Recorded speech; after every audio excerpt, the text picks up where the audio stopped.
was exactly 3:07 a.m. when Daniel woke up to a faint knocking sound. Tap, tap, tap. At first, he thought it was just the wind. His room was dark, silent, and cold. But then it came again, slower this time. Tap, tap. His eyes shifted toward the door. The sound wasn't coming from outside the house. It was coming from the front door. Daniel slowly got out of bed, his heart pounding harder with every step. The hallway felt longer than usual, as if the darkness itself was stretching. Another knock, this time louder. "Who's there?" he called, his voice barely steady. No response. He reached the door and hesitated. Something didn't feel right. The air felt heavy.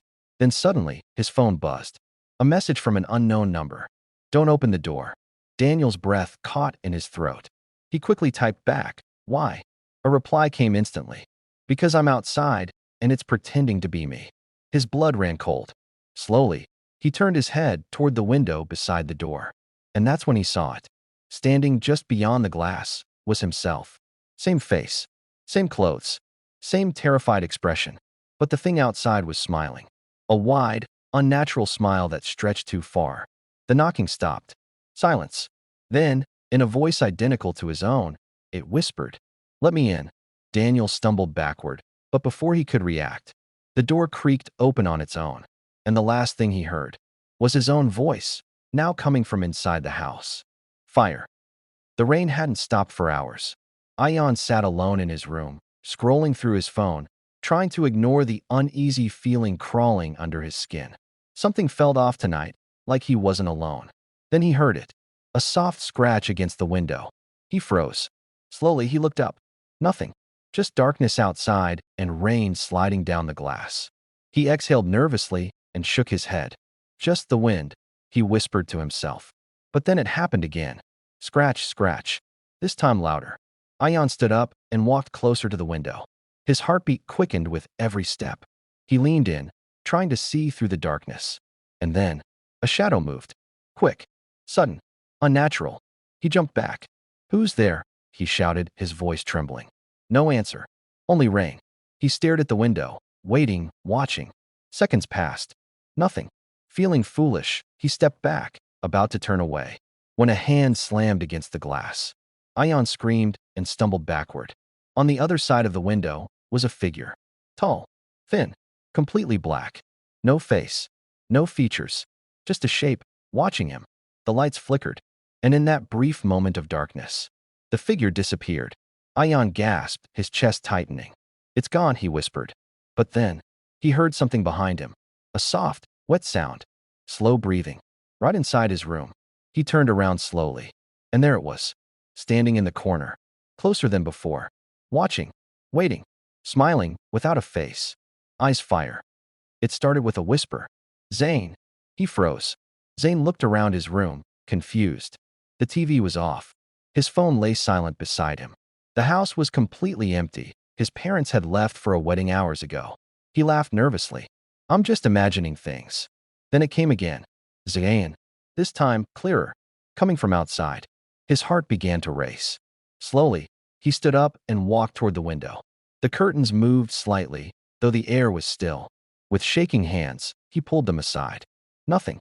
Just darkness. Empty street. Silence. Zane stepped back, trying to calm himself. "It's just in my head," he muttered. Then his phone buzzed. An unknown number. He hesitated, then opened the message. "Don't respond if you hear your name." A chill ran down his spine. Another whisper came, right outside the door this time. "Zane, open the door." His breathing became heavy. "How does it know my name?" he whispered. The door handle slowly began to turn. Click. Zane backed away, his legs trembling. "No, no, no." The whisper grew louder. More desperate. "Zane, I'm cold, let me in." Tears filled his eyes as he shook his head. This isn't real. Suddenly, his phone buzzed again. Another message. "It only gets in if you answer." Zane covered his mouth, trying not to make a sound. The whisper stopped. Silence filled the house. For a moment, he thought it was over. Then, right behind him, a breath brushed against his ear, and a voice, identical to his own, whispered, "Zane, you already did." Eyes fire. It was a normal night for Hamza. The house was quiet, the lights were dim, and everyone was asleep. But Hamza couldn't shake the feeling that something was wrong. Around 2:45 a.m., He checked the CCTV app on his phone, just out of habit. At first, everything looked normal. Empty driveway, still trees, no movement. Then he switched to the backyard camera. He frowned. Something was standing there. A tall, thin figure, completely motionless. Hamza zoomed in. His stomach dropped. The figure had no clear face. Just a dark blur, like smoke shaped into a body. He quickly switched cameras. Front gate. Nothing. Side yard. Nothing. He returned to the backyard camera. The figure was closer now. He hadn't seen it move. His breathing became heavy. "This is not possible," he whispered. Then the screen flickered. For a split second, the figure turned its head and looked directly into the camera. Hamza dropped his phone. A loud thud echoed in the room. He slowly picked it up again, hands shaking. The CCTV feed was still running, but now the figure was gone. Relief washed over him. He laughed nervously. "I'm just tired." Then his phone buzzed. A notification from the CCTV app. Motion detected. Inside the house. Hamza froze. Slowly, he turned his head toward his bedroom door. It was slightly open, and from the hallway came the sound of static, just like a broken camera feed. Then, footsteps. Inside the house. Getting closer.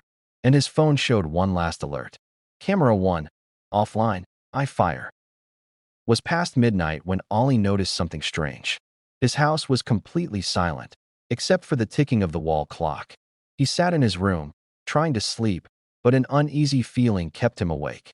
Then he heard it. A slow creaking sound. Creak. His eyes snapped toward the hallway. The front door. He had locked it himself before going to bed. Ollie slowly got up, his heart already beating faster than normal.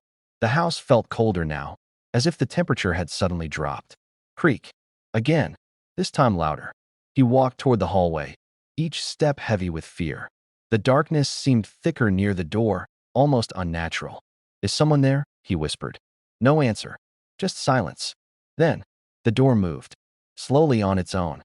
Ollie froze. The lock was still in place, but the door was opening anyway, inch by inch, as if something was pushing it from the other side. "No, no," he muttered, stepping back. A cold wind entered the house, even though there was no wind outside. The door was now half open, and beyond it, only darkness. Then a sound came. Breathing. Deep. Slow. Not human. Ollie's phone fell from his hand as he stumbled backward. The door opened fully now, and something stepped inside, but it wasn't fully visible. Just a shape, bending the light, like reality itself was breaking. Then a voice spoke from the darkness. "You shouldn't have unlocked it." Ollie screamed and ran toward his room.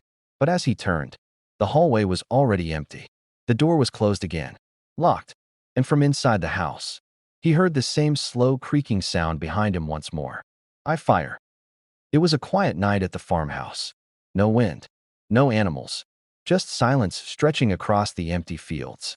Samir was lying in bed, staring at the ceiling, unable to sleep.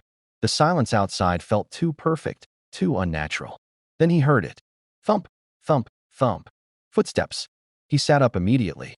The sound was coming from the roof. Samir froze. His house was completely isolated.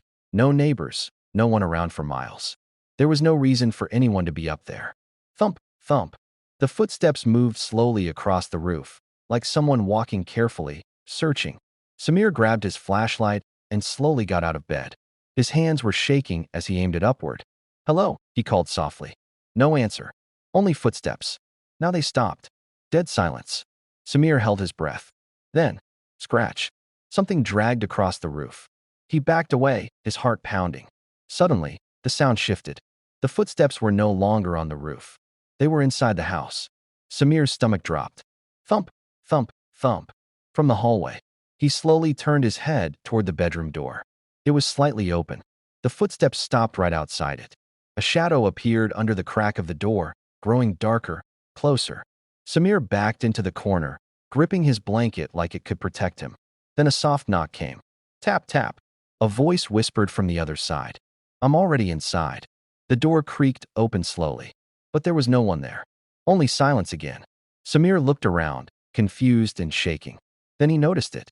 The ceiling above him was covered in footprints. Fresh. And directly above where he stood, something was still moving. Footprints. I fire. It was just another ordinary night for Imran. The house was quiet, the lights were dim, and he was lying on his bed scrolling through his phone. Then it rang. Unknown number. He frowned. Who could be calling this late? He hesitated, then answered. Hello. Silence. Only a faint static sound came from the other side. Hello, he repeated, a little louder. Then breathing. Slow. Heavy. Right into the phone. Imran felt a chill run down his spine. Who is this? No answer. Just breathing. He was about to hang up when a whisper came through the speaker. Imran. His body went cold. He pulled the phone away from his ear and looked at the screen. The call was still connected. How do they know my name? He whispered. Then the voice spoke again. Closer this time. I'm outside. Imran's eyes shot toward the window. The curtains moved slightly, but there was no wind. He slowly stood up, his heart pounding violently in his chest. Stop joking, he said nervously into the phone. The voice replied instantly. I'm not on the phone. Imran froze. The call was still ongoing, but the voice now came from behind him. Inside the room, right next to his ear. He turned slowly. Nothing. Empty room. But the phone dropped from his hand as a new message appeared on the screen. Call ended 0 seconds ago. Then, a knock came from his bedroom door. Soft, patient, waiting. And from the phone lying on the bed, the call started again by itself. But this time, there was no breathing, only a voice whispering. Was late at night when Hassan stood in front of his bathroom mirror. The house was silent. Too silent. Even the ticking clock in the hall seemed far away. Hassan splashed water on his face and looked up. Normal reflection. Tired eyes. Pale skin. Nothing unusual. He sighed. I really need sleep, he muttered. But then he noticed something strange. His reflection didn't blink. Hassan froze. He blinked again, slowly this time. The reflection still didn't move. A cold feeling spread through his chest. Stop it, he whispered to himself. He raised his hand. The reflection raised its hand too, but slightly delayed. Like it was copying him, not matching him. Hassan stepped closer. The mirror fogged slightly, even though the room wasn't warm. Then, the reflection smiled. But Hassan didn't. His breath caught in his throat. That's not me, he whispered. The reflection tilted its head, like it was studying him. Then slowly, it pointed behind Hassan. Hassan's eyes widened. He didn't want to look, but he did. Nothing. Just the empty bathroom behind him. When he turned back, the reflection was gone. Only his normal image remained.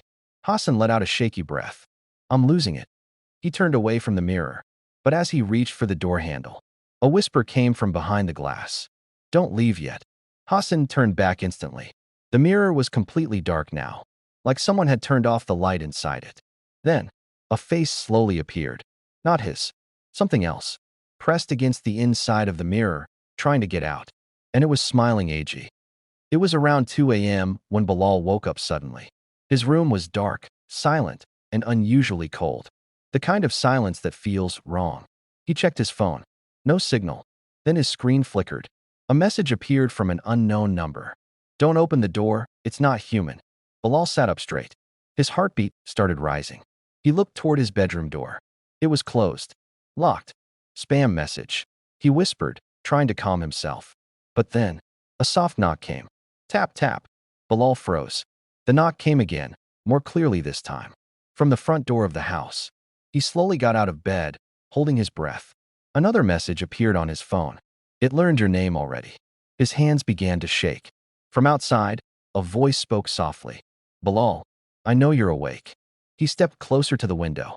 The curtains moved slightly, but there was no wind. Only darkness outside. Then he saw it. A figure standing near the gate. Still. Watching. Not moving. The phone buzzed again. Don't look at it directly. Bilal quickly looked away, but it was too late. The moment he saw it, the figure moved closer. Too fast. Unnaturally fast. Now it was right outside his house. Another knock came. This time on his bedroom door. From inside the house. Bilal stepped back, panic rising in his chest. The phone screen turned black. Then one final message appeared. It's already inside, and it's waiting for you to answer. The bedroom door slowly began to open, but there was no one there. Only breathing. Right behind him. Door fire. Everyone asleep, and only the faint sound of the ceiling fan filled the room. But something about the air felt wrong. Saad had been hearing strange noises all evening. Soft movements, like someone walking around the house when no one was supposed to be awake. He tried to ignore it. Then came the knock. Not on the front door, but inside the house. From the hallway. Saad sat up quickly. "Who's there?" he called out. No answer. Only silence. Then slowly, the sound of footsteps began. Coming closer. Thump, thump, thump. His heart started racing. He grabbed his phone, flashlight on, and slowly opened his bedroom door. The hallway was empty. Too empty.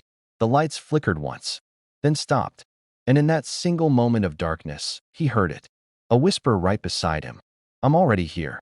Saad turned instantly. Nothing. But his phone dropped from his hand. The flashlight flickered again. And that's when he saw it. Not in the hallway. Not outside. But behind him. Standing inside his own room. A figure shaped like a human, but not fully right. Too still.